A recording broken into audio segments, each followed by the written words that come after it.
গোধূলি বেলায় সূর্য ডুবে গেছে,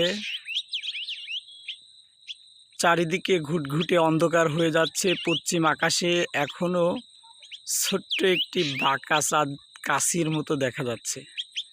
কি অপরূপ সৌন্দর্য বর্ধন করছে। আসলে এইখানটাতে আমি আমার জীবনের প্রথম হাঁটতে হাঁটতে চলে এসেছি। মাঝখানে রাস্তা উপর বর্ষার পানিতে প্লাবিত হয়ে গেছে, আর এক রোমাঞ্চকর মুহূর্ত দেখতে পাচ্ছে। আর এখানে দেখতে পাচ্ছেন অনেক পাখি কিচিরমিচির শব্দ শুনতে পাচ্ছি। এখানে দেখতে পাচ্ছেন রাস্তার উপরে এই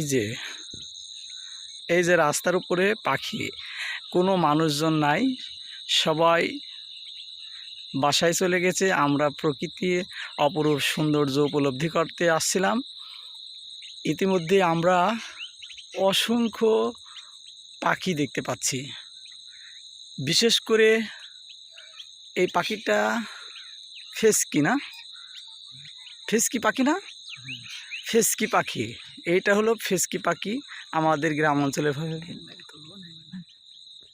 ফেসকি পাখি কি সুন্দরভাবে বসে আছে এবং উড়ে উড়ে এখন ওই যে সন্ধ্যার পরে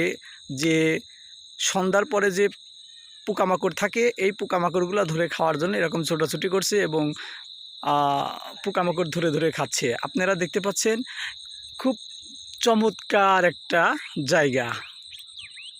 এই যে আমরা দেখতে পাচ্ছি একটি ডিশে তারের উপরে বসে পাখি সে পোকা ধরে ধরে খাচ্ছে এবং উড়ে উড়ে বসছে।